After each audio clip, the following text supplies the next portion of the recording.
Everyone, कैसे हैं आप सभी। स्वागत है आपका मेरे YouTube channel P aerial house for you education में। आई होप कि आप सभी बहुत अच्छे होंगे।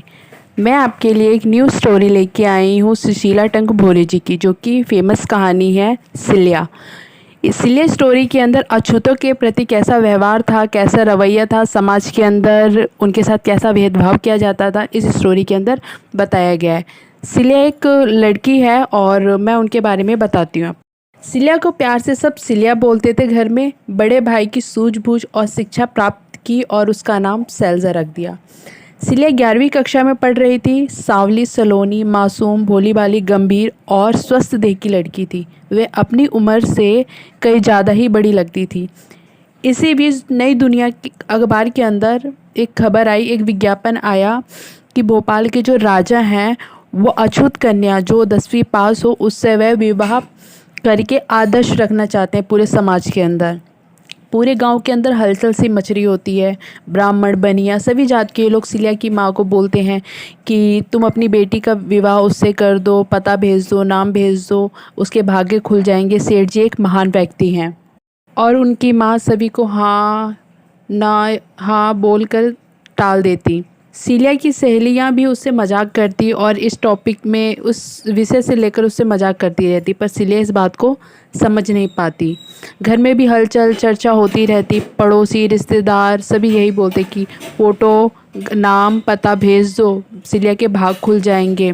सारे रिश्तेदार यही बोलते, पर सिल्या की माँ ने बहुत अच्छा सा एक जवाब दिया कि वे बड़े इंसान हैं। कहीं अगर सिल्या से शादी करके उसे छोड़ दिया तो ना वो घर की रहेगी ना घाट की रहेगी, ना वो इधर की रहेगी ना उधर की, ना वो उसकी होके रहेगी ना ये हमारी होके रहेगी। उसका जीवन बर्बाद हो जाएगा। मैं उसे खूब पढ़ाऊँगी और उसे जब वो खूब पढ़ लेगी, खूब पढ़ लिख लेगी तो उसे मान सम्मान खुद ही मिल जाएगा।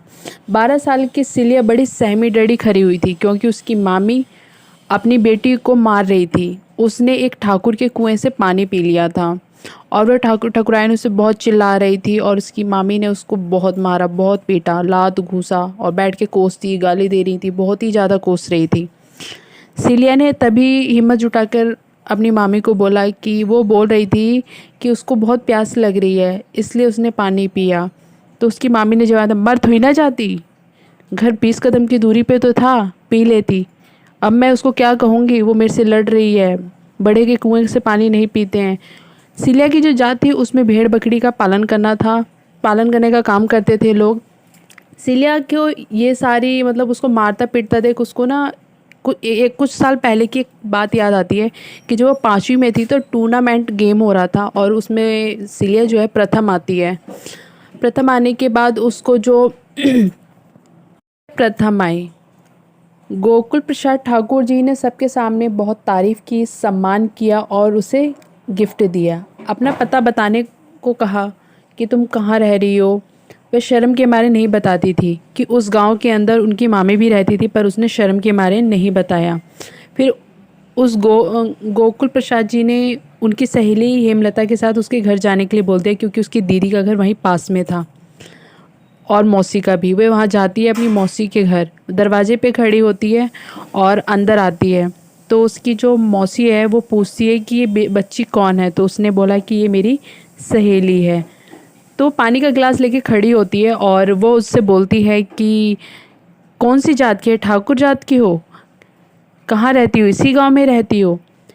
हेमा ने पानी पी लिया था। और उसकी जो फ्रेंड है सिलिया वो हाथ बढ़ाई रही होती है पानी के लिए, तब तक उसकी कास्ट उसकी फ्रेंड बता देती है कि ये सिलिया है और इसके इसी गांव में ही इसके मामा मम्मी रहते हैं।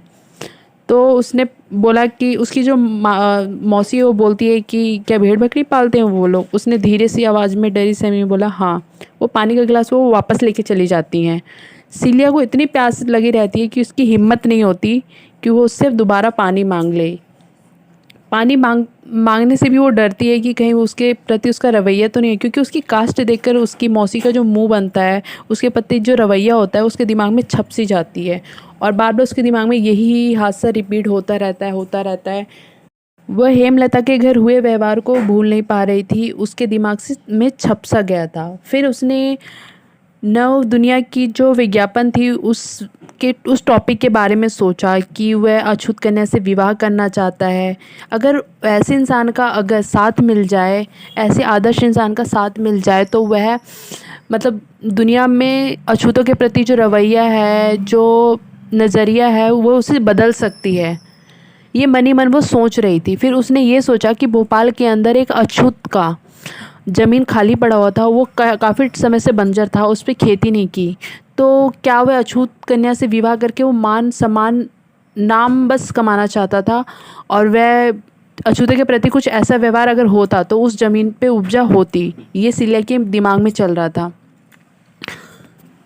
सिलिया ने सोचा कि वह पढ़ती रहेगी, एक अच्छा इंसान बनेगी और लोगों से अछूते के प्रति ऊंच नीच अपमान वगैरह जो है ना, ये सारी उनके दिमाग से हटाने की कोशिश करेगी। वो अच्छा इंसान बन के पढ़ लिख कर वो घर में बोलती है कि माँ मैं कभी शादी नहीं करूँगी और मैं बहुत पढ़ूँगी। उसकी माँ ने बोला शादी एक ना दिन तो करनी ही है, पर उससे पहले तो बहुत पढ़ ले, जितना पढ़ना चाहती है पढ़ ले।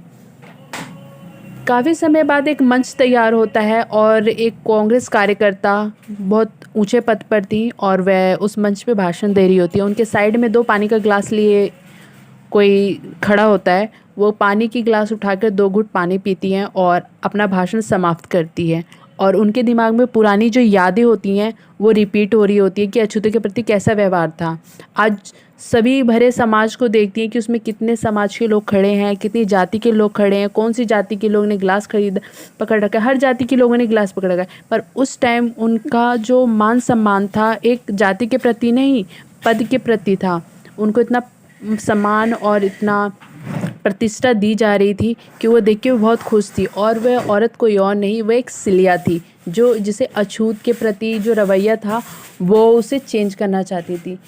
इस कहानी में अछूत के प्रति व्यवहार के बारे में ही बताया गया है और सिलिया ने किस तरीके से पढ़कर अछूते के प्रति अपना व्यवहार जो भी था वो उसे समझ गई और कैसा होना चाहिए। आपको ये वीडियो अच्छी लगी तो लाइक एंड सब्सक्राइब करिए। मिलते हैं हम दूसरे टॉपिक पे।